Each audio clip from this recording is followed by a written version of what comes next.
नमो भगवते वासुदेवाय।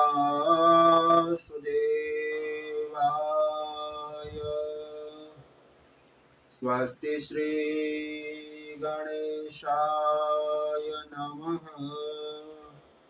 श्री सरस्वत्यै नमः। श्री गुरुभ्यो नमः। वक्रतुंड महाकाय कोटिसूर्य समप्रभा निर्विघ्नं कुरु मे देव सर्वकार्येषु सर्वदा। वसुदेवसुतं देवं कंसचारूणमर्दनं देवकीं परमानन्दं कृष्णं वन्दे जगद्गुरुं। गुरुर्ब्रह्मा गुरुर्विष्णु गुरुर्देवो महेश्वर गुरु साक्षात् परब्रह्म तस्मै श्री गुरुवे नमः। श्री द्वारिकाधीश की जय। श्री योगेश्वर भगवान की जय। सद्गुरु देव की जय। ओम नमः पार्वती पतिये हर हर महादेव हर।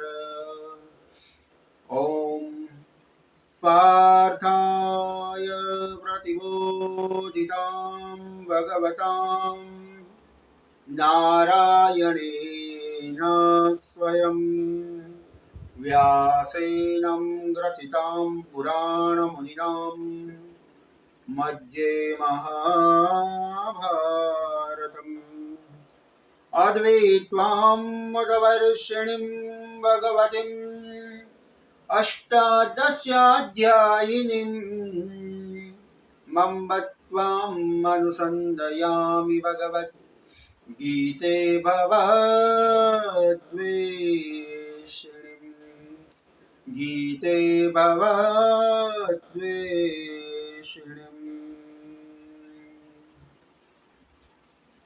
भगवान नारायण की कृपा से हम सबको एक बार फिर से भगवत गीता चरितामृतम तीसरा अध्याय के हम प्रवेश करने जा रहे हैं। इससे पहले 2 अध्याय आ चुके हैं जो गुजराती में थे। तीसरे अध्याय में हम हिंदी में संवाद करेंगे। भगवान की चर्चा श्रीमद् भगवत गीता तीसरा अध्याय कर्मयोग। भगवत गीता के तीसरे अध्याय में प्रवेश करने से पहले हम कर्मयोग, कर्म के बारे में चर्चा करेंगे। कर्म क्या है? भगवत गीता में ज्ञान और कर्म ये दोनों विषयों पर भगवान ने समुच्चय दोनों का एक समान निरूपण किया है। जब तक जीवन है तब तक कर्म तो रहेंगे। कर्म तो जब तक जीवन रहेगा तब तक कर्म रहेंगे। ऐसा कोई समय नहीं, कोई भी समय नहीं जहां मनुष्य कर्म ना करता हो। कोई कर्म झूठ और कोई कर्म फरेब से भी भरे हुए हैं। कोई अच्छे कर्म है, कोई बुरे कर्म है, लेकिन कर्म तो होंगे। कोई कर्म कर्तव्य समझ के हम करते हैं तो कोई कर्म करने पड़ते हैं। ऐसी असमंजस स्थिति में कौन सा कर्म सही है और कौन सा कर्म हमें भगवान तक ले जाता है, इसके बारे में चर्चा करेंगे।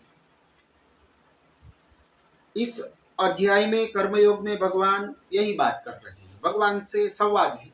भगवत गीता भगवान बात करते हैं। कोई लोग बोलते हैं कि भगवान ने किसी ने देखा नहीं, बोलते नहीं। ये भगवान बोल रहे हैं। भगवत गीता में भगवान बोलते हैं, उसकी चर्चा हम करेंगे। तीसरे अध्याय में भगवान कर्म किसे कहते हैं इसकी चर्चा करते हैं। संन्यास ग्रहण को भी विधिवत तरीके से करना चाहिए, इसकी भी चर्चा है। हर मनुष्य को ब्रह्मचर्य से गृहस्थ तक और गृहस्थ से अंत में वानप्रस्थ और वानप्रस्थ से संन्यास ग्रहण करना चाहिए। सभी प्रकार के भोगों को विरक्ति करके उसका नाम संन्यास। अगर भोगों अंदर रहेंगे, इच्छाएं रहेंगी, तो संन्यास नहीं ले सकते। मन में जिसके मन में, जिस मनुष्य के मन में भोग आदि रहता है, तो उसे संन्यास नहीं कहा जाता। सीधा अर्थ है कि भगवा पहनने वाला सन्यासी नहीं। लेकिन अगर कोई व्यक्ति घर में गृहस्थ में रहकर भी सन्यासी का जीवन व्यतीत करता है, तो वो भी सन्यासी है। भगवान इसी बात को कहते हैं। देवगुरु बृहस्पति ने कहा है, कच्छ से कहा कि धर्म और अधर्म को छोड़, सत्य और झूठ ये दोनों को छोड़। आ बंदे ने ये दोनों को छोड़कर अहंकार मुक्त अपना जीवन बना ले। ये वही बात व्यास जी अपने पुत्र सुखदेव जी महाराज को कहते हैं। व्यास जी कहते हैं कि जीव आत्मा है, वो कर्मों से बंधा हुआ है, लेपा हुआ है, और ज्ञान से वो मुक्त होता है। इसलिए भगवान ने ज्ञान दिया भगवत गीता में। इसलिए आत्म तत्व के जो जानकार हैं, जो आत्म तत्व को जानते हैं, वो सब कर्म करते हुए ही बंधन में नहीं आते। कर्म तो करना है, लेकिन बंधन में नहीं आना है। और हम सब बंधन में बनते हैं कि हमने किया, ऐसे हम बंधन में बनते हैं। भगवान ने किया, यही बात आप रखोगे तो हम इस कर्म बंधन में नहीं लिखते। भगवान भी वही अर्जुन को वही बात करता है। तो जीवन है तब तक कर्म तो रहेंगे, लेकिन हे अर्जुन, तो उसमें आसक्ति मत रख। मन से उस आसक्ति को छोड़, सब कर्म मन से त्याग कर दे, उसी का नाम संन्यास। भगवान ने सीधी सादी व्याख्या दे दी कि कर्म, आसक्ति रहित कर्म जो है ना, वो मेरे तक आता है। मन से सबका त्याग कर दे। जो मन से त्याग करता है सबका, वही सन्यासी है। बाद में मनुष्य उसमें बनता नहीं, मनुष्य को बंधन नहीं होता। सभी बातों का एक ही सार है कि उपनिषदों का भी यही सार है। एक ही बात है कि मात्र ज्ञान से मुक्ति होती है। तो सर्व भूमिका के साथ इस एकादशी पर, कार्तिक एकादशी पर्व, देव दिवाली पर्व पर, इस सर्व पूर्व भूमिका के साथ हम कर्मयोग में प्रवेश करते हैं। शुरुआत के 2 श्लोक में अर्जुन के प्रश्न है, उससे पहले हम व्यास जी को वंदन कर ले, उसके बाद तीसरे कर्मयोग में प्रवेश करेंगे। ओम पार्थाय प्रतिबोधितां भगवतां नारायणेन स्वयं व्यासेन ग्रथितां पुराणमणिनां मध्ये महाभारतम् अद्वैत्वां मतवर्षिणीं भगवतीम् अष्टादशाध्यायिनीं मम्बत्वाम् अनुसन्दयामि भगवद्गीते भवद्वेषिणीम्। नमोऽस्तुते व्यासविशालबुद्धे पुल्लारविन्दायतपत्रनेत्रम् येन त्वया वारततेलपूर्णम् प्रज्वालितो ज्ञानमयं प्रदीप।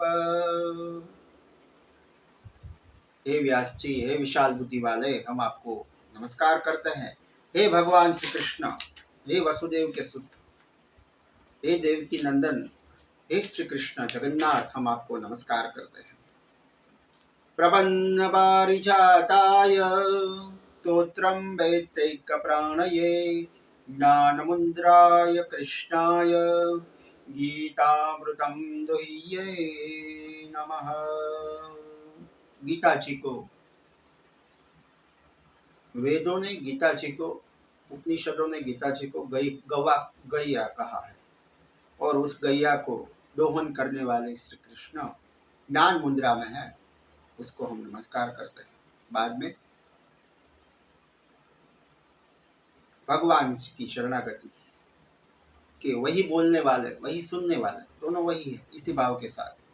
मुकुम करोति वाचालम पंगुम लंघयते गिरिम यत्कृपातुमहं वन्दे परमानन्दमाधवम्। एकं शास्त्रं देवकीपुत्रगीतम् एको देवो देवकीपुत्र एव एको मन्त्रस्य नामानि यानि कर्माण्येतस्य देवस्य सेवा। श्री द्वारिकाधीश की जय।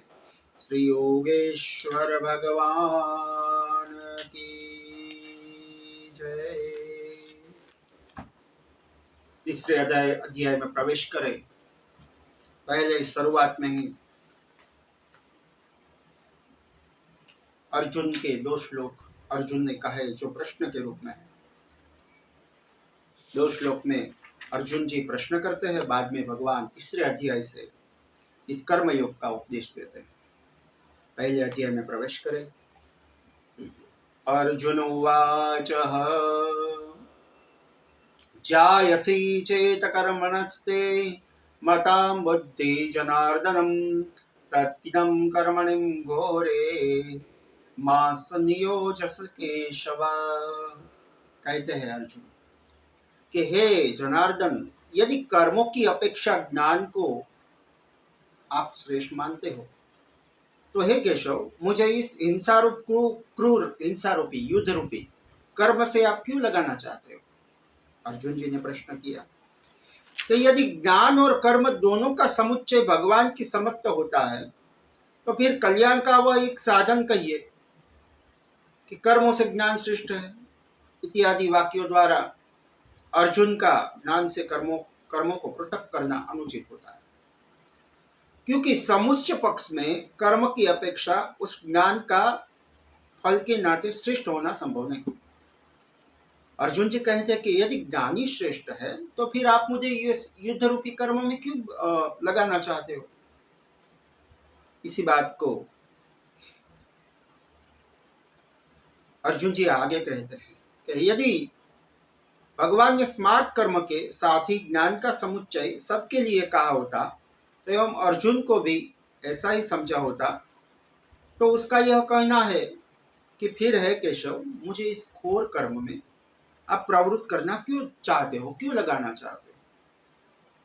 कैसे युक्ति युक्त ये हो सकता है? पहला प्रश्न किया। बाद में दूसरा प्रश्न करने वाला है दूसरे श्लोक में। व्यामिश्रेणेव वाक्येनं बुद्धिं मोहवैव मे तदेकं वदं निश्यन्तं येन श्रेयो मपाप्नुयाम्। यद्यपि भगवान स्पष्ट कहने वाले हैं तो भी मुझ मन बुद्धि को भगवान के वाक्य मिले हुए हैं। इससे प्रतीत होता है कि इन्हें मिले हुए ऐसे वचनों से आप मानो तो मेरी बुद्धि को मोहित कर रहे हैं। वास्तव में आप तो मेरी बुद्धि का मोह दूर करने के लिए प्रवृत्त हैं। अर्जुन जी कहते हैं, फिर मुझे मोहित कैसे करते हो? इसलिए इस युद्ध रूपी कर्म में जोड़कर आप मुझे मोहित कैसे करते हो? इसलिए कहता हूं कि आप मेरी बुद्धि को मोहित सी कर रहे हैं, मोह में डाल रहे हो। हे भगवान, दोनों में से कोई एक बात बताओ, या ज्ञान बताओ या कर्म बताओ। यदि कर्मनिष्ठा में गौण रूप से भी ज्ञान को भगवान ने कहा होता तो दोनों में से एक कहिए। इस प्रकार एक ही को सुनने की अर्जुन की इच्छा प्रकट हुई। भगवान ने पहले दूसरे अध्याय में कहा था कि ज्ञान श्रेष्ठ है, अब भगवान कह रहे हैं कि कर्म श्रेष्ठ है। इसलिए अर्जुन जी कंफ्यूज हुए, कहते हैं कि हे भगवान, आप किसी एक मार्ग को बताएं, दोनों मार्ग को मत बताएं, क्योंकि ज्ञान और कर्म इन दोनों में से मैं तुझसे एक ही कहूंगा, दोनों नहीं, भगवान ने कहा। कि ज्ञान और कर्म इन दोनों में से मैं तुझे एक ही कहने वाला हूं, दोनों नहीं कहूंगा। ऐसा भगवान ने कहा। ऐसा भगवान ने कभी नहीं कहा, लेकिन अर्जुन जी ने कहा कि आप मुझे कर्म कहिए, अब ज्ञान को छोड़िए। बाद में भगवान ने कहा है, तीसरे अध्याय में भगवान बोलते हैं, श्री भगवान उवाच, जैसा अर्जुन जी का प्रश्न था वैसा ही उत्तर दिया।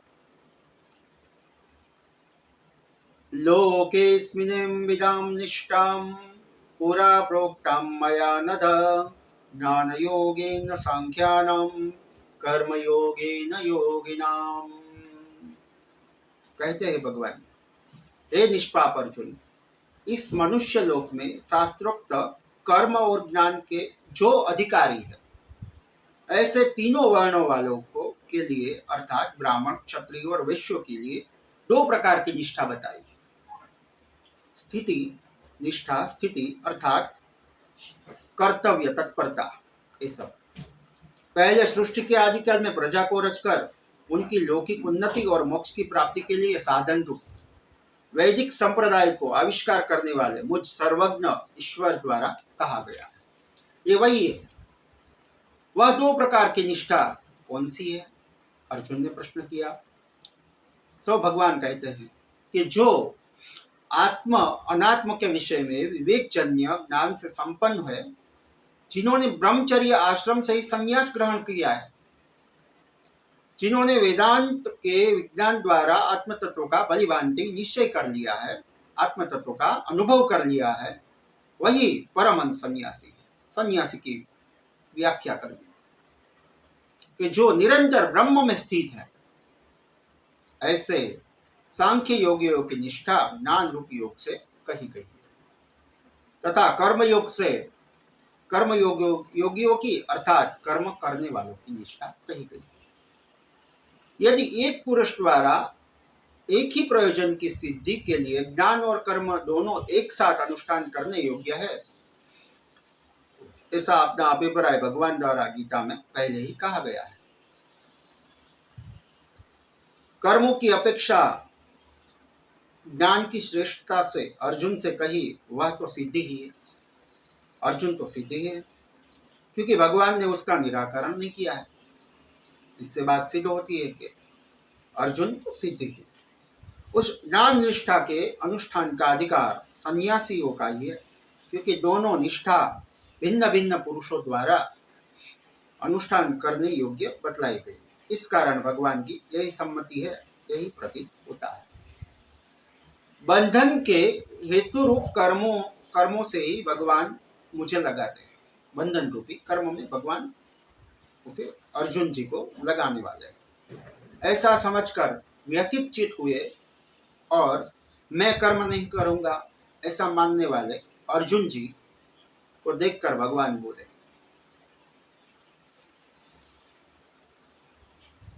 कि न कर्मणाम नाम चैन कर्म्यम पुरुषो न स्युक्ते न चं सन्ननादेवं सिद्धिं समधिगच्छते।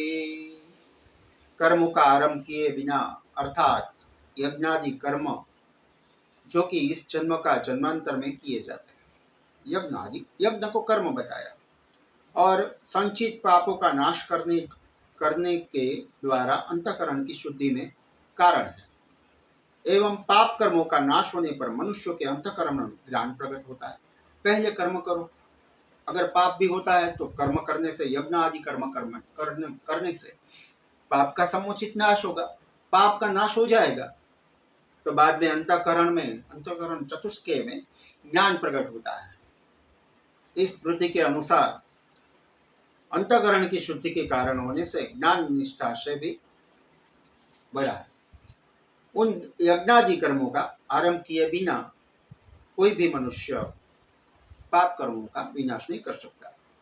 मनुष्य निष्कर्म भाव को अर्थात कर्म शून्य की स्थिति में, अर्थात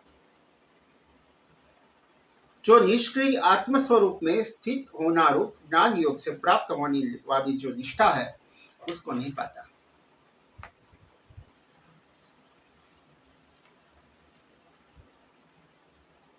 यहाँ एक शंका होती है कि सब भूतों का अभयदान देकर संन्यास ग्रहण करें इत्यादि वचनों में कर्तव्य कर्मों की त्याग द्वारा भी निष्कर्मता की प्राप्ति दिखलाई और लोक में भी कर्मों का आरंभ न करने से निष्कर्मता का प्राप्त होना अत्यंत प्रसिद्ध होता है। फिर निष्कर्मता चाहने वालों को कर्म की आरंभ से क्या प्रयोजन? इस पर कहते हैं भगवान कि केवल संन्यास से अर्थात बिना ज्ञान के केवल कर्म परित्याग मात्र से मनुष्य निष्कर्मता रूप सिद्धि को अर्थात ज्ञान योग को प्राप्त होता है, स्थिति को प्राप्त होता है। तो बिना ज्ञान के केवल कर्म संन्यास मात्र से मनुष्य निष्कर्मता रूप सिद्धि को क्यों नहीं पाता? इसका कारण जानने की इच्छा होने पर कहते हैं भगवान कि बिना ज्ञान के केवल कर्म संन्यास मात्र से मनुष्य निष्कर्मता रूप सिद्धि को प्राप्त कर सकता है। कैसे प्राप्त कर सकता है?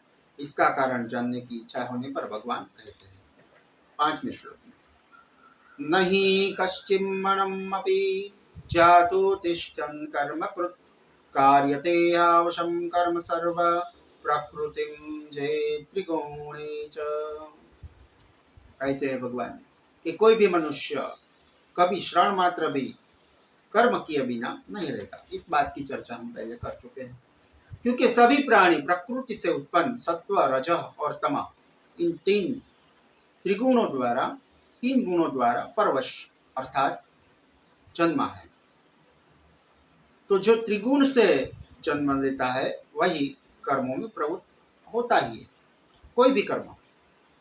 यहाँ सभी प्राणी के साथ अज्ञानी शब्द और जोड़ना चाहिए, अज्ञानी भी अर्थात सभी अज्ञानी प्राणी भी ऐसे पढ़ना चाहिए, क्योंकि आगे जो गुणों से विचलित नहीं किया जा सकता इस कथन में ज्ञानियों को अलग किया जाएगा। अतः अज्ञानियों के लिए कर्मयोग है और ज्ञानियों के लिए नहीं। अज्ञानियों के लिए कर्मयोग, ज्ञानियों के लिए नहीं, क्योंकि जो गुणों द्वारा विचलित नहीं किया जा सकता उन ज्ञानियों में स्वतः क्रिया का अभाव होने से उनके लिए कर्मयोग संभव नहीं। जो आत्मज्ञानी न होने पर भी शास्त्र विहित कर्म नहीं करता उसका वह कर्म न करना बुरा है।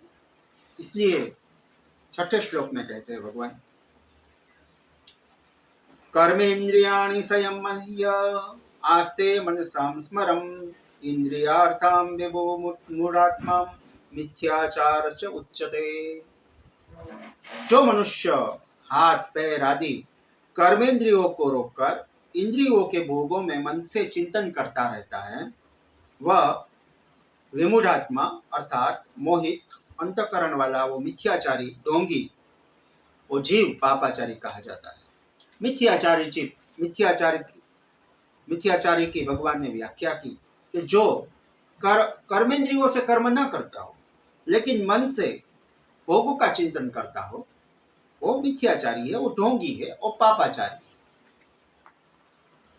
7वें श्लोक में भगवान कहते हैं,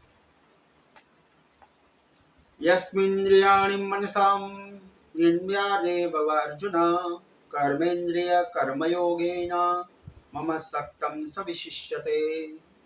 परंतु है अर्जुन, जो कर्मों का अधिकारी अज्ञानी ज्ञानेन्द्रियों को मन से रोककर उल्टा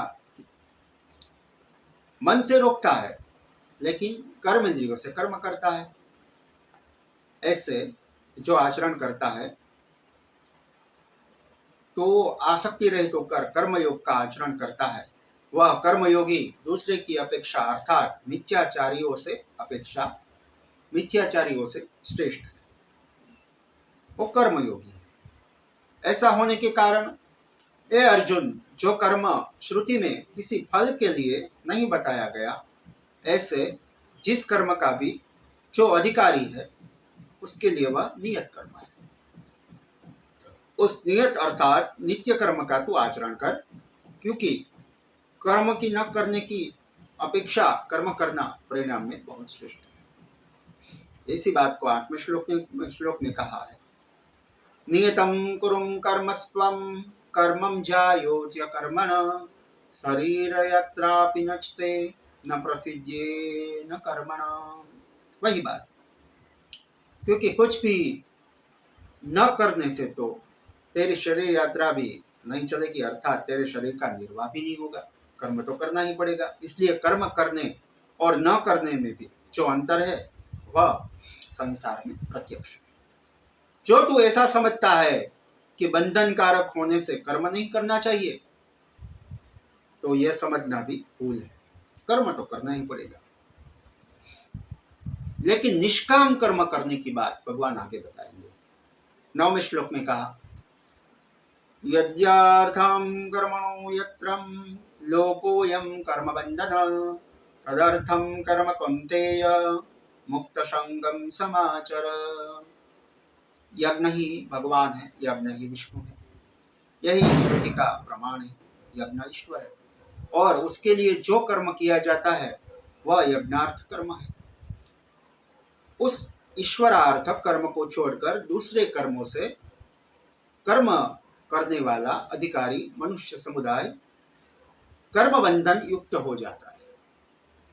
इससे छोड़कर जो भी करता है वो कर्म बंधन युक्त होता है, अर्थात यज्ञ करना वो कर्म बंधन में नहीं आता।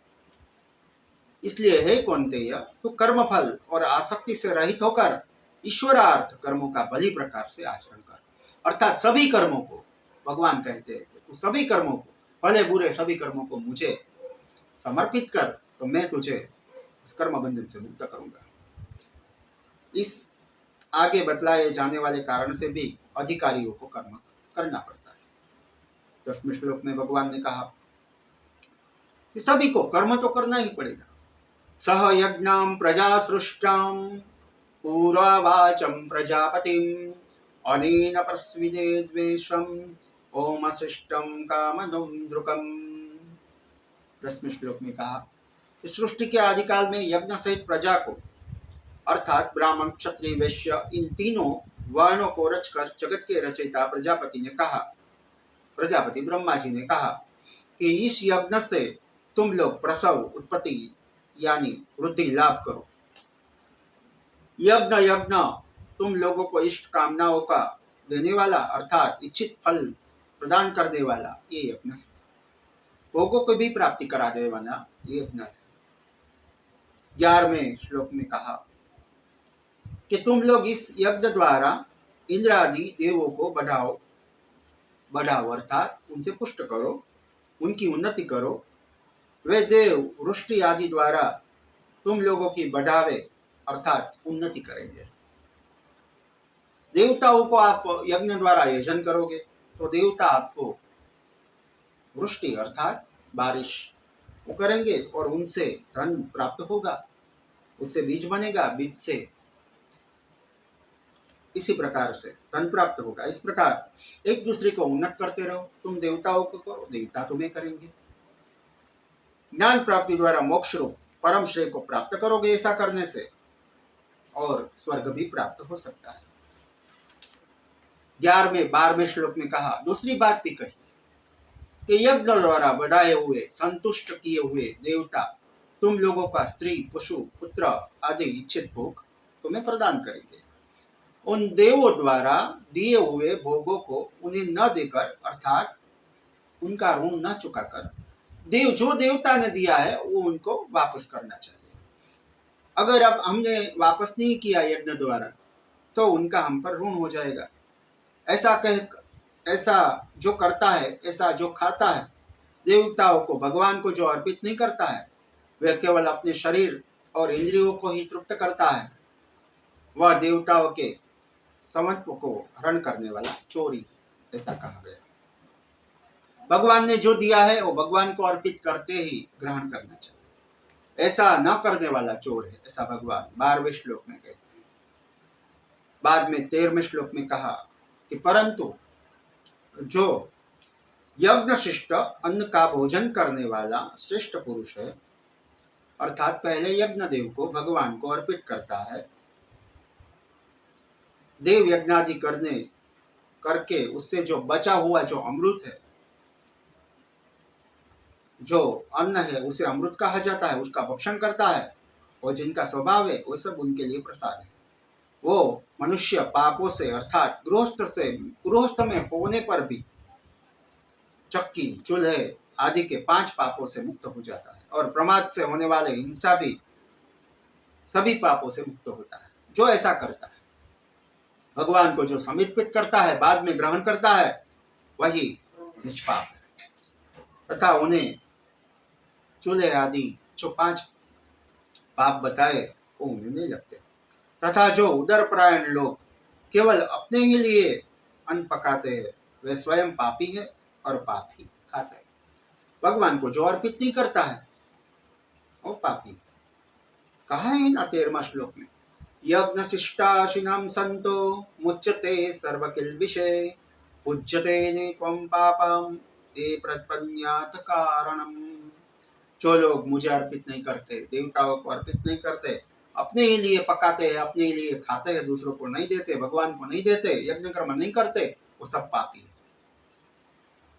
इसलिए अधिकारियों को कर्म करना चाहिए, क्योंकि कर्म जगत चक्र की प्रवृत्ति का कारण है। कैसे कर्म करें ये भी बताया 14वें श्लोक में।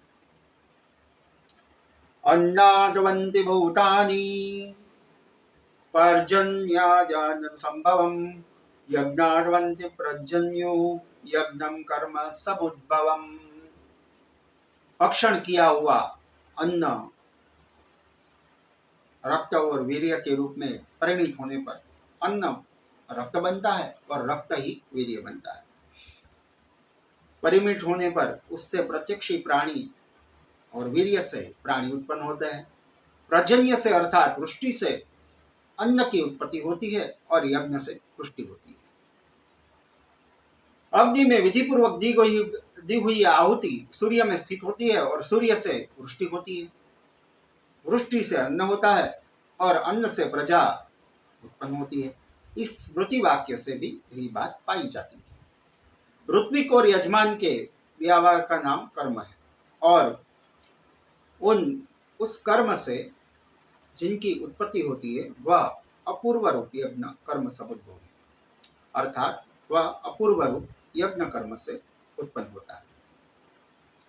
और इस बात को आगे दोहराते हुए 15वें श्लोक में कहते हैं कि कर्मं बहुद्वं विद्धिं ब्रह्माक्षरं समुद्भवं तस्मात् सर्वगतं ब्रह्मं नित्यं यज्ञे प्रतिष्ठितम्। कि क्रिया रूप कर्म को तो वेद रूप ब्रह्म से उत्पन्न हुआ जान, अर्थात कर्म की उत्पत्ति का कारण वेद है। मुझसे वेद हुए, ऐसे जान और वेद रूप ब्रह्म अक्षर में उत्पन्न हुआ, अर्थात अविनाशी परब्रह्म परमात्मा वेद की उत्पत्ति का कारण है। भगवान से वेद हुए, वेद रूपी ब्रह्म साक्षात परमात्मा नामक अक्षर से पुरुष के निश्वास की भांति उत्पन्न हुआ, इसलिए वह सब अर्थों को प्रकाशित करने वाला होने के कारण सर्वगत है। तथा यज्ञ विधि में वेद की प्रधानता होने के कारण वह सर्वगत होता है, सदा यज्ञ में प्रतिष्ठित रहता है। ये भगवान ने 16वें श्लोक में कहा। आगे कहता है कि इस श्लोक में जो मनुष्य कर्माधिकारी होकर इस प्रकार ईश्वर द्वारा वेद और यत्न पूर्वक चलाए हुए इस जगत चक्र के अनुसार वेदा अध्ययन यज्ञादि कर्म नहीं जो करता है, हे पार्थ, वह पापाय अर्थात पापमय जीवन वाला, पापी, विषयों में रमन करने वाला व्यर्थी जीवन जीता है। पशु के समान इस पापी का जीना व्यर्थ है। इसलिए इस प्रकरण का अर्थ यह हुआ कि अज्ञानी अधिकारियों को कर्म अवश्य करना चाहिए। अनात्मक अधिकारी पुरुष को आत्मज्ञान की योग्यता प्राप्त होने से पहले ज्ञान निष्ठा प्राप्त कर लेनी चाहिए। यदि ऐसा है तो इस प्रकार के चलाए हुए इस सृष्टि चक्र के अनुसार सभी को चलना चाहिए। सृष्टि चक्र के अनुसार सबको चलना चाहिए। यही बात के साथ अर्जुन के प्रश्न की आशंका करते हुए अर्जुन ने प्रश्न किया कि हे भगवान, जो ऐसा ही है, तो पूर्वोक्त कर्म योगानुष्ठान रूपाई से प्राप्त होने वाली और आत्मज्ञानी सांख्य योगियों द्वारा सेवन किए जाने वाले ज्ञान योग से ही सिद्ध होने वाली निष्ठा को न प्राप्त हुए अनात्मज्ञों को अनुसार बरतना चाहिए या नहीं बरतना चाहिए, अथवा स्वयं ही भगवान शास्त्र के अर्थ को भलीभांति समझाने के लिए यह जो प्रसिद्ध आत्मा है उसको जानकर जिनका मिथ्या ज्ञान निवृत्त है हो चुका है, ऐसे जो महात्मा ब्राह्मणगण अज्ञानियों द्वारा अवश्य जाने वाली पुत्रादि की इच्छाओं से रहित होकर केवल शरीर निर्वाह के लिए भिक्षा का आचरण करते हैं, उनका आत्मज्ञान निष्ठा से अतिरिक्त अन्य कुछ भी कर्तव्य नहीं रहता। 70वें श्लोक में भगवान गीता शास्त्र में प्रतिपादन करते हुए आगे कहते हैं कि श्रुति का अर्थ क्या है, उसकी बात करते हैं 70वें श्लोक में। यस्मायवरं तिरेवं स्वायां रच मानवम् आत्मन्येयं संतुष्टं संतस्य कार्य न विद्यते। परंतु जो आत्मज्ञान निष्ठ सांख्य योगी केवल आत्मा में ही रति वाला है, आत्मा में ही रहता है, अर्थात जिसका आत्मा में ही प्रेम है, विषयों में नहीं है। ओ दूसरी बात कि जो मनुष्य अर्थात सन्यासी आत्मा से तृप्त है, जिनकी तृप्ति अन्न रसादि के अधीन नहीं रहती, वो आत्मा से संतुष्ट है। बाह्य विषयों के लाभ से उसको संताप लाभ से आनंद नहीं होता, उपेक्षा नहीं होती। ये सब जो करने वाले हैं ऐसे आत्मज्ञानी है।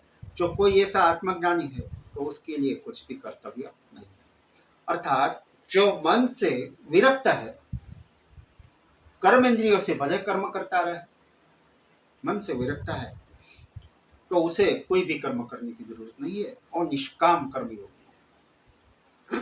क्योंकि भगवान आगे कहते हैं कि उस 18वें श्लोक में कि उस परमात्मा में प्रीति वाले पुरुष का इस श्लोक में कर्म करने से कोई प्रयोजन ही नहीं रहता।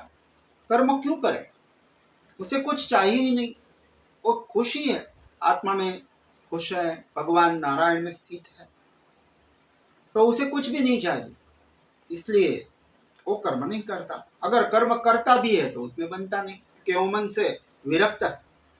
तो फिर कर्म न करने से उनको प्रत्याय विरुद्ध अनर्थ की प्राप्ति होती है। इस पर आगे कहते हैं भगवान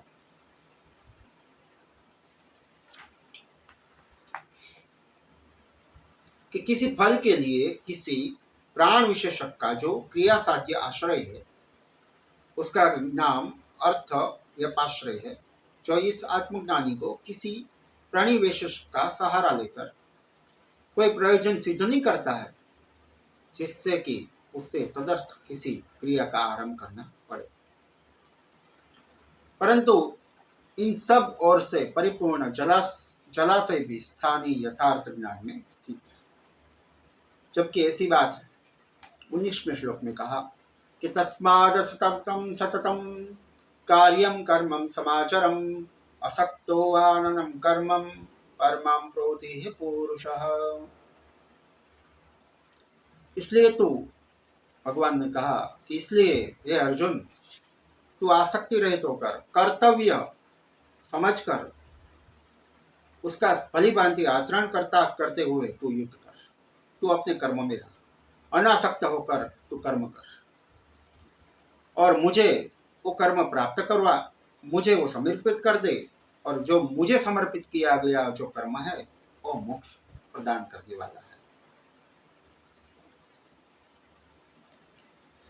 दूसरा एक कारण बताया 20वें श्लोक में, क्योंकि पहले जनक अश्वपति प्रभुति विद्वान क्षत्रिय लोग कर्मों द्वारा ही मोक्ष प्राप्ति के लिए प्रवृत्त हुए थे। या इस श्लोक में व्याख्या इस प्रकार करनी चाहिए कि यदि वे जनक आदि अर्थात ज्ञान को प्राप्त हो चुके थे, तब तो प्रारब्धकर्ता होने के कारण लोक संग्रह के लिए कर्म करते हुए भी अर्थात संन्यास ग्रहण किए हुए महाराजा जनक जो सीता जी के पिता है उनकी चर्चा की है कि जनक महाराज कि राजा हुए भी कर्म करते थे, राजा थे, फिर भी सन्यासी थे। इस बात को प्रकाश में लाया है कि इस प्रकार तो कर्म कर, राजा जनक की तरह एक सन्यासी जीवन व्यतीत करते हुए राजा, सन्यासी राजा है। तो सब कर्म, कर्म तो अनेक करता है, राजा है, अनेक कर्म करने पड़ते हैं, भगवान कहते हैं, फिर भी वो सब कर्म मुझे प्राप्त करते, मुझे अर्पित करते हैं, समर्पित करते हैं, इसलिए वो बनते नहीं। 21वें श्लोक में कहा कि लोक संग्रह किसको करना चाहिए और किस लिए करना चाहिए, सो कहते हैं भगवान 21वें श्लोक में। यदतां चरतिं श्रेष्ठं त्वं देवतरो जनम स यत् प्रमाणं गुरुते लोकस्त्वं न वर्तते। श्रेष्ठ पुरुष जो जो कर्म करता है, अर्थात प्रधान मनुष्य जिस कर्म में बढ़ता है, दूसरे लोग उसके अनुयायी होकर उस कर्म का ही आचरण किया करते हैं, तथा वह श्रेष्ठ पुरुष जिस लौकिक या वैदिक प्रथा को प्रामाणिक मान्यता देता है, मानता है, प्रणाली को मानता है, लोग उसी के अनुसार चलते हैं, अर्थात उसी को प्रमाण मानते हैं। यदि इस लोक संग्रह की कर्तव्यता में तुझे कुछ शंका हो तो मुझे क्यों नहीं देखता। 22वें श्लोक में भगवान कहते हैं, नमा पार्थास्ति कर्तव्यम त्रेषु लोकेषु किंजनम नानवाप्यम अवाप्यव्यम वर्तम एव च कर्मणि। हे पार्थ, तीनों लोकों में मेरा कुछ भी कर्तव्य नहीं है, मेरा कोई कर्तव्य ही नहीं, अर्थात मुझे कुछ भी करना नहीं है, क्योंकि मुझे कोई भी अप्राप्त वस्तु प्राप्त नहीं करनी है, तो भी मैं कर्मों में बढ़ता रहता हूँ। मुझे तो सब कुछ मेरे पास ही है, मैं जो चाहूं वो प्राप्त कर सकता हूँ, मेरे पास ही है सब कुछ, फिर भी मुझे कर्म में बंधना पड़ता है, कर्म बंधन में बंधना पड़ता है। यदि मैं कदाचित आलस्य रहित सावधान होकर कर्मों में न बरतूं तो हे पार्थ, ये मनुष्य सब प्रकार से मुझे श्रेष्ठ के मार्ग का अनुकरण कर रहे हैं, ये मेरा ही अनुकरण है, ऐसा होने से क्या दोष हो जाएगा। सो कहते हैं कि अगर मैं कर्म ना करूं, भगवान कहते हैं कि मैं कर्म ना करूं तो क्या होता है।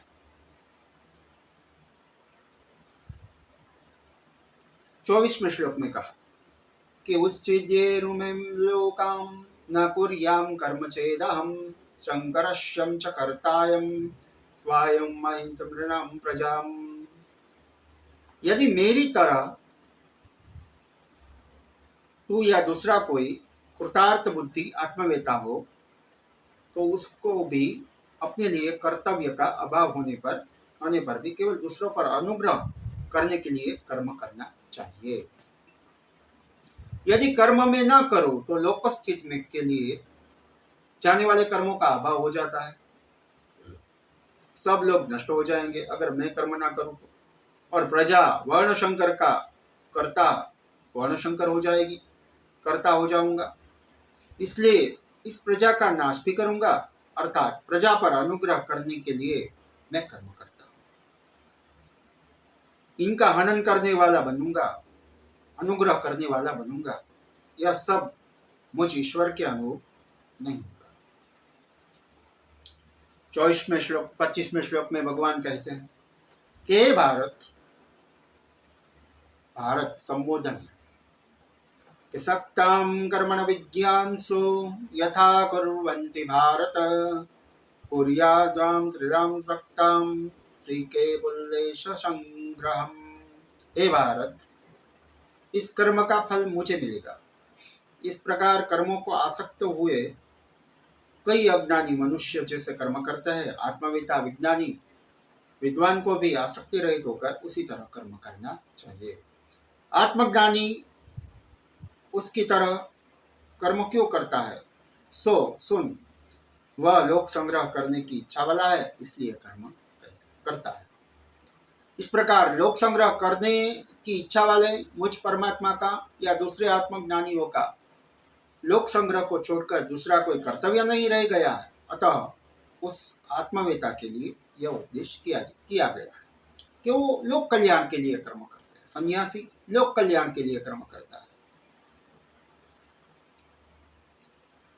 आगे 26वें श्लोक में कहते हैं, न बुद्धिभेदं जनयेत ज्ञानं कर्म संगिनां जोषं येत कर्माणि विद्यानियुक्त समाचरम। बुद्धि को विचलित करने का नाम बुद्धिभेद। ज्ञानियों को चाहिए कि कर्मों से आसक्ति वाले विवेक रहित अज्ञानियों की बुद्धि में भेद उत्पन्न न करें। अर्थात मेरा यह कर्तव्य है, भगवान कहते हैं, कि इस कर्म का फल मुझे भोगना है। इस प्रकार की जो निश्चित रूपा बुद्धि बनी हुई है उसको विचलित करने का बुद्धि भेद करना सो न करे, बुद्धि भेद न करे। तो फिर क्या करे? समाचिता हीनम विद्वानम स्वयं। अज्ञानियों के सदस्य में उन कर्मों का शास्त्रानुकूल आचरण करता हुआ उनके सब कर्म करावे। मूर्ख अज्ञानी मनुष्य कर्मों में किस प्रकार आसक्त होता है, मूर्ख होता है, जो अज्ञानी होता है, ऐसा जो मनुष्य है, जीव है, वो कर्मों में किस प्रकार आसक्त होता है उसके बारे में भगवान 27वें श्लोक में कहते हैं। प्रकृते क्रियमाणानि गुणे कर्माणि सर्वश अहंकारं विमूढात्मां कर्ताहमिति मन्यते।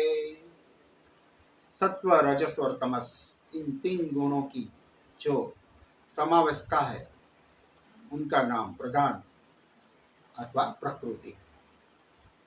इस प्रकृति से 3 गुण हुए, अर्थात कार्य और कारण स्वरूप समस्त विकारों से लौकिक और शास्त्रीय संपूर्ण कर्म सब प्रकार से किया जाता है। परंतु अहंकारी विमूढ़ात्मा कार्य और कारण के सिद्धांत रूप शरीर में आत्मभाव के प्रतीक का अहंकार करता है। इस अहंकार से जिनका अंतःकरण अनेक प्रकार से मोहित हो चुका है, ऐसा देहधारी देहेंद्रिय को धर्म को अपना धर्म मानने वाला देहाभिमानी पुरुष अविद्यावश प्रकृति के कर्मों में अपने में मानता हुआ उन कर्मों का मैं करता हूँ ऐसा मानता है। अज्ञानी जो है वो बोलता है कि मैं करता हूँ, मैं ही करता हूँ सभी प्रकार से। जो मैं शब्द आता है जहाँ पे, वहां पे कर्म बंधन लगता है। और जो ज्ञानी होता है वो क्या कहता है कि मैंने नहीं किया है, तो भगवान ने किया है, प्रभु ने किया है। इस बात को आगे कहते हुए भगवान कहते हैं, तत्त्ववितुं महाबाहो गुण कर्मं विभागयो गुणागुणेषु वर्तन्नम इति मत्वा न सज्जते। हे महाबाहो, वह तत्ववेता ज्ञानी किसका तत्ववेता है?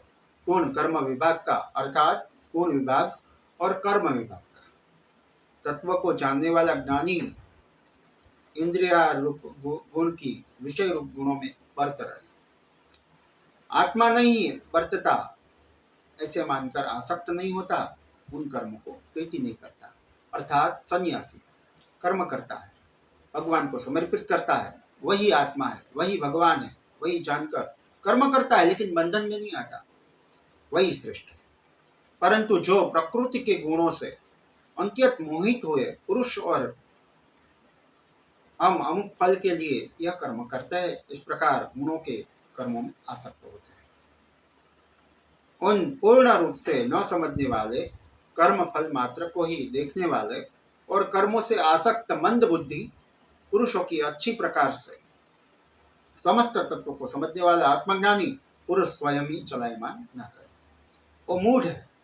अभिप्राय यही है कि बुद्धिभेद करना ही उनको चलायमान करना है, सो न करना चाहिए। तो फिर कर्माधिकारी अज्ञानी मुमुक्षु के किस प्रकार के कर्म करना चाहिए? अर्जुन जी कहते हैं, सो भगवान कहते हैं,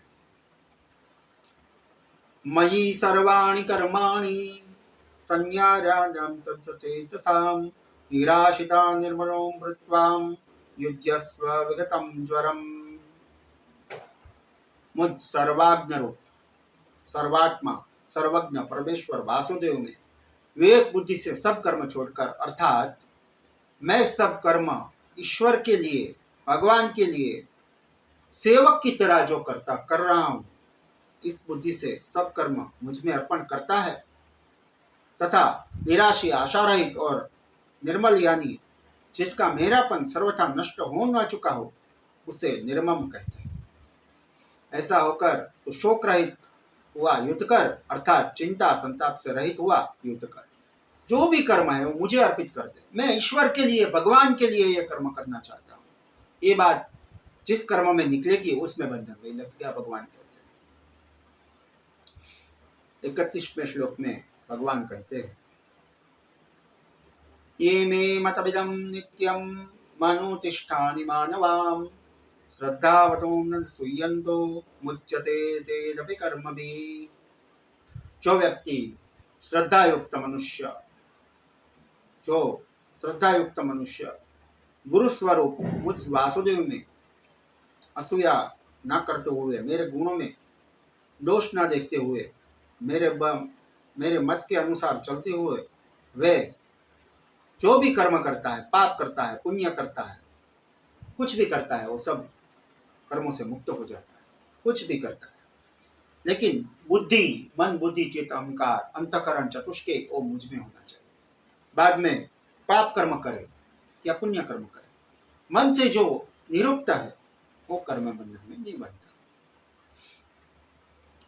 आगे कहते हैं भगवान कि परंतु जो इनसे विपरीत है, मेरे इस मत को निंदा करते हुए इस पर मेरे मत के अनुसार आचरण नहीं करता है, वे मूढ़ है, मूर्ख है, और मूर्खों के लिए इस समाज में और दूसरा कोई स्थान नहीं।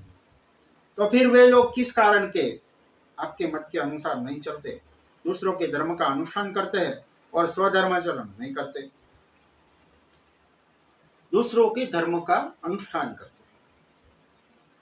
सब ज्ञानों में मोहित हुए अविवेकियों को धर्म स्वयं नाश करता है। दूसरा धर्म अर्थात दूसरे धर्म में जो अपना धर्म है वो छोड़कर दूसरे धर्म में प्रवृत्त होता है और मूर्ख है। इस बात को स्पष्ट करते हुए भगवान आगे कहते हैं कि दूसरों के धर्म का पालन नहीं करना चाहिए। हमें हमारा धर्म अर्थात पिता नहीं बदलना चाहिए, हम बाप नहीं बदलते। सदृशं चेष्टते स्वं स्वयं प्रकृते ज्ञानवानपि प्रकृतिं यानि भूतानि निग्रह किम न करिष्यति। सभी प्राणी एवं ज्ञानवान भी अपनी प्रकृति के अनुसार ही चेष्टा करते हैं। जो पूर्वक युक्त पुण्य पाप आदि का संस्कार वर्तमान जन्म आदि से प्रकट होता है, उसका नाम प्रकृति है। इसके अनुसार ज्ञानवान भी चेष्टा किया करता है और मूर्ख भी चेष्टा करता ही है। इसलिए सभी प्राणी अपनी प्रकृति अर्थात स्वभाव से दोनों जा रहे हैं। मूर्ख अपनी स्वभाव से जाएगा, ज्ञानी अपने स्वभाव से जाएगा। इससे मेरा या दूसरे का शासन क्या कर सकता है? यदि सभी जीव अपनी अपनी प्रकृति के अनुरूप ही चेष्टा करते हैं, प्रकृति से रहित कोई भी नहीं है, तब तो पुरुष के प्रयत्न की आवश्यकता न रहने से विधि निषेध बतलाने वाला शास्त्र निरर्थक हो जाएगा। इस पर यह भगवान आगे कहते हैं, इंद्रियेणम इंद्रियास्ते रागो देशो व्यवस्थिनो तयोर्तम वशमागमश्चेतो आश्यम परिंथिनो। शास्त्र के अनुसार बर्तन में लगे हुए मनुष्य को चाहिए कि वह पहले से ही राग व द्वेष में वश में रहे। अभिप्राय है यही है कि मनुष्य को जो प्रकृति है वह राग द्वेष पूर्वक की ही है। अपने कार्य में मनुष्य को नियुक्त करते हैं, तब स्वाभाविक ही स्वधर्म का त्याग और परधर्म का अनुष्ठान हो ही जाता है। परंतु जब जब यह जीव प्रतिपक्ष भावना में राग द्वेष का संयम कर लेता है, तब केवल शास्त्र दृष्टि वाला हो जाता है। फिर यह प्रकृति के वश में वो नहीं रहता, मुक्त होता है। इसलिए कहते हैं कि मनुष्य को राग द्वेष के मुक्त होकर कर्म करना चाहिए, उसी में उनका कल्याण है। आगे 33वें श्लोक में भगवान कहते हैं, श्रेयान स्वधर्मो विगुणम परधर्मो तीर्णाष्टता स्वधर्मे निधनम श्रेयम परधर्मो भयावह। अभी जो चल रहा है वही धर्म परिवर्तन, उसके बारे में भगवान कहते हैं कि धर्म परिवर्तन नहीं करना चाहिए। पिता नहीं बदलते, अच्छी प्रकार से अनुष्ठान किए गए अर्थात अंग प्रत्योदि सहित संपादन किए गए भी धर्म की अपेक्षा गुण रहित भी अनुष्ठान किया जाता है। अपना धर्म कल्याण करने वाला है अर्थात प्रशंसनीय। पर धर्म से स्थित पुरुष के जीवन की अपेक्षा स्वधर्म में स्थित पुरुष का मरण भी श्रेष्ठ है। दूसरों के धर्म में जाकर अगर लोग, या अभी जो हो रहा है कलयुग में कि अपना जीवन बचाने के लिए दूसरे के धर्म में जाते हैं लोग, लेकिन स्वधर्म में अगर मरना भी पड़े तो भी श्रेष्ठ है। यही बात कहते हैं भगवान कि पर धर्म में स्थित पुरुष के जीवन की उपेक्षा स्वधर्म में स्थित पुरुष का मरण भी श्रेष्ठ है, क्योंकि दूसरे का धर्म भयदायक है, नरक आदि रूप भय का देने वाला है। अर्थात दूसरे धर्म में आप जाओगे, अपना जो धर्म है उसे छोड़ोगे, अपना जो पिता है, धर्म को अपने यहाँ पिता कहा, उसको छोड़ोगे तो हमें पहले कुछ प्राप्त नहीं होगा और दूसरा अधर्म हो जाएगा और तीसरी बात उससे नरक प्राप्त होता है और उससे भय प्राप्त होता है। तो अर्जुन जी ने कहा यहाँ पर कि इत्यादि प्रकरणों में अनर्थ का मूल कारण बतलाया गया कि भिन्न भिन्न प्रकरणों में अगर अधर्म ही श्रेष्ठ है, अधर्म नहीं करना चाहिए, अधर्म में जाना नहीं चाहिए, धर्म में ही रहना चाहिए। भगवान ने कहा कि हे अर्जुन, तेरा धर्म अभी युद्ध करना है, युद्ध ना करना नहीं है, युद्ध करना है, दूसरे धर्म में जाना नहीं चाहिए, स्वधर्म का आचरण करना चाहिए, दूसरे के धर्म में जाना नहीं चाहिए। 36वें श्लोक में भगवान कहते हैं आगे, अथगेनं प्रयुक्तोऽयं पापं चरति पुरुषः अनिश्चानवाक्षेणं बलादिवं नियोजितः। हे वृष्णिकुल में उत्पन्न हुए हे कृष्ण, किस प्रधान कारण से प्रयुक्त किया हुआ यह पुरुष स्वयं न चाहते हुए भी राजा से प्रयुक्त किए हुए सेवक की तरह बलपूर्वक लगाया हुआ है, सा पाप कर्म का आचरण किया करता है। जिसको तो पूछता है वह सर्व अनर्थों के कारण उस वैरी के विषय में सुन। उस उद्देश्य से भगवान कहते हैं इस प्रश्न के जवाब में कि संपूर्ण ऐश्वर्य, धर्म, यश, लक्ष्मी, वैराग्य, मोक्ष, इन 6 का नाम वह है। जो भगवान की व्याख्या भगवान ने की कि जिसमें धर्म हो, ऐश्वर्य हो, यश हो, लक्ष्मी हो, वैराग्य हो, जिसके पास लक्ष्मी हो, वैराग्य हो और मोक्ष हो, इन 6 जिनके पास हो उसे भगवान कहा जाता है।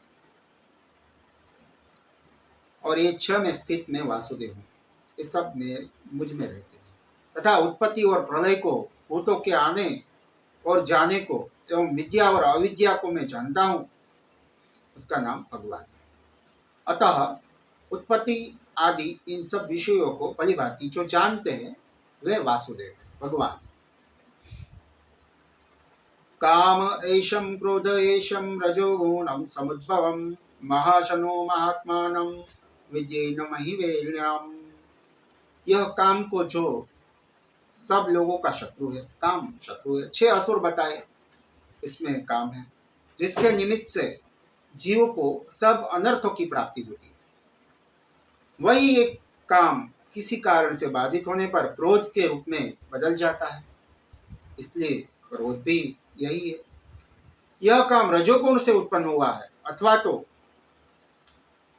यो समझो कि रजोगुण का उत्पादक है, क्योंकि उत्पन्न हुआ काम ही रजोगुण को प्रकट करते हुए पुरुष को कर्म में लगाया करता है तथा रजोगुण के कार्य, सेवा आदि में लगे हुए दुखित मनुष्यों का ये प्रलाप सुना जाता है कि तृष्णा में ही हमसे अमुक काम करवाती है इत्यादि, तथा यह काम बहुत खाने वाला है, इसलिए महापापी भी है, क्योंकि काम से ही प्रेरित हुआ जीव पाप किया करता है। पाप काम से क्रोध और क्रोध से पाप उत्पन्न होता है, इसलिए इन काम से इस काम को ही तो संसार में बैरी जान भगवान कहते हैं। ये असुर है। यह काम किस प्रकार से बैरी है, इस बात को भगवान दृष्टांत द्वारा समझाते हैं 38वें श्लोक में, कि जैसे प्रकाश स्वरूप अग्नि अपने साथ उत्पन्न हुए अंधकार रूप धुएं से और दर्पण जैसे मल से आच्छादित हो जाता है, उसी प्रकार जैसे गर्भ अपने आवरण रूप चेर से आच्छादित होता है, वैसे ही उस काम से यह ज्ञान ढका हुआ है। आगे कहते हैं भगवान 39वें श्लोक में कि ज्ञानी आवृतम ज्ञानमेतेनं ज्ञानिनो निर्वैरिणीनां कामरूपेण कौन्तेय दुष्पुरेणानलेन च। ज्ञानी के अर्थात विवेकी के इस काम रूप नित्य बैरी से ज्ञान ढका हुआ है। ज्ञानी ही पहले ही जानता है कि उसके द्वारा जो अनर्थों में नियुक्त किया गया है उससे वह सदा दुखी भी होता है, इसलिए यह ज्ञानी का ही नित्य बैरी है, मूर्ख का नहीं है। ज्ञानी का बैरी है काम, मूर्ख का नहीं है, क्योंकि मूर्ख तो अपना मित्र जानता है उसे, और ज्ञानी शत्रु जानता है। यही दृष्टि है, यही भेद है कि ज्ञानी उसे काम आदि जो असुर कहे गए 6 असुर, उनको वो असुर समझता है, शत्रु समझता है, और मूर्ख उनको मित्र समझता है। फिर जब उसका परिणाम रूप दुख प्राप्त होता है, तब समझता है कि तृष्णा के द्वारा मैं दुखी किया गया हूँ, पहला नहीं जानता था, इसलिए यह काम ज्ञानी का ही नित्य बैरी है। कैसे काम के द्वारा ज्ञान आच्छादित है, इस पर भगवान आगे कहते हैं कि कामना इच्छा ही जिसका स्वरूप है, जो अति कष्ट से पूर्ण होता है तथा सो अनल है, भोगों से कभी भी तृप्त नहीं होता, ऐसे कामना रूप बैरी द्वारा ज्ञान आच्छादित है, मतलब आच्छादित अथवा ढका हुआ है। 40वें श्लोक में भगवान कहते हैं कि इंद्रियाणि मनोबुद्धिं रम्याधिष्ठानमुच्यते एते विमोहनं ज्ञानं मावृत्यं च देहिनाम्। इंद्रिया, मन, बुद्धि, यह सब प्रकार सब इस काम के अधिष्ठान अर्थात रहने के स्थान बतलाए गए। यह काम इन आशयभूत इंद्रियों के द्वारा ज्ञान को आच्छादित करके उसी में प्रवृत्त रहता है, और वो जीवात्मा भी उसी में मोहित रहता है। इंद्रियों में, मन, बुद्धि और इंद्रिया में ये काम रहता है, और मनुष्य भी जो मूर्ख व्यक्ति है वो सतत चिंतन करते हुए इसी में लगा रहता है, जबकि ऐसा ही है। तो 41वें श्लोक में कहा कि इसलिए हे अर्जुन, हे भरत शर्मा, तो पहले इंद्रियों को वश में करके ज्ञान और विज्ञान के नाशक इस ऊपर बतलाए हुए वेरी जे काम के आदि जो 6 विकार है उनका तू परित्याग कर। तस्मात्म इंद्रियम नियंत्रो नियम्यम भरतर्षभ पापात्मनम रजयिनोनम ज्ञान विज्ञान नाशनम।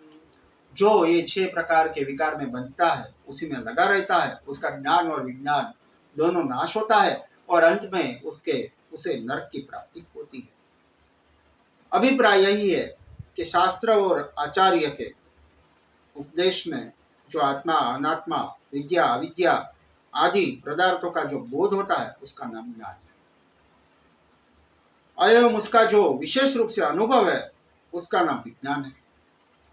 अर्थात गुरु द्वारा जो शिक्षा मिलती है उससे पता चलता है कि आत्मा किसे कहा जाता है, और बाद में उसी आत्मा में जो रमण करता है अर्थात उसी में लगा रहता है, कर्म करते हुए भी बाद में उसको अनुभव होता है, भक्ति होती है, ज्ञान होता है, तो उसे विज्ञान कहा जाता है।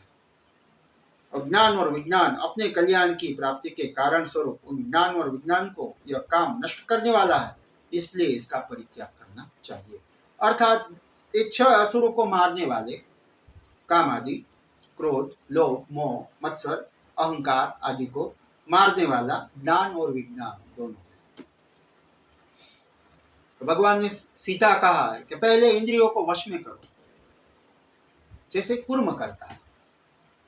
कुर्म अपनी इंद्रियों को अपने अंदर ले लेगा, इस तरह से वश में करना चाहिए। वश में करने से वो काम आदि शत्रुओं का अपने आप ही विनाश हो जाता है। उसके सामने हथियार चलाने की जरूरत नहीं, उसका त्याग करना चाहिए, वो अपने आप त्यजित हो जाता है। 42 और 43 श्लोक अंतिम श्लोक है कर्मयोग के। भगवान कहते हैं इंद्रियाणि प्राणन्याम पुरेन्द्रेण वयं परम मन मनस्तंतुम परम बुद्धि यो बुद्धितरम स्मृत एवं बुद्धि परम बद्वाम ससंत्वाम वायुमात्मनाम जहिं शत्रुम महाबाहो कामरूपम दुरासदम।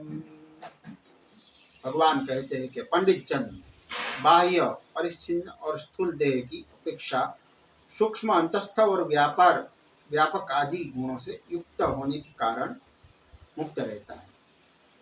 ज्ञानी मुक्त रहता है अर्थात श्रेष्ठ रहता है, तथा इंद्रियों की अपेक्षा संकल्प विकलात्मक मन को जो श्रेष्ठ कहते हैं और मन की अपेक्षा ज्ञानी श्रेष्ठ है। इस प्रकार बुद्धि से अति श्रेष्ठ आत्मा को जानकर और आत्मा से ही आत्मा को स्तंभन करके अर्थात शुद्ध मन से अच्छी प्रकार से आत्मा को समाधिष्ट करके, हे महाबाहो, इस काम रूप दुर्जय अर्थात काम आदि विकारों का तू नाश कर, उसको तू त्याग कर। अर्थात जो दुख से वश में किया जाता है और उस अनेक दुर्विज्ञ विशेषणों से युक्त काम का त्याग करना चाहिए। कर्मयोग का सार यही है कि 6 काम आदि जो 6 विकार कहे उनको ज्ञान और विज्ञान से अर्थात भगवान गुरुदेव द्वारा जो ज्ञान मिलता है उस ज्ञान का अनुभव करो, वो विज्ञान है। और ये दोनों से, ज्ञान और विज्ञान दोनों से काम आदि 6 विकारों का नाश होता है। और जो नाश करता है काम आदि विकारों का, बाद में उसका मन निर्मल होता है, और जो निर्मल मन वाला है वो भगवान को प्राप्त करता है और भगवान में उसका मन लग जाता है। और बाद में जो भगवान में जो मन लग जाता है और वो जो कर्म करता है बाद में, तो वो सब कर्म बंधन करता नहीं है।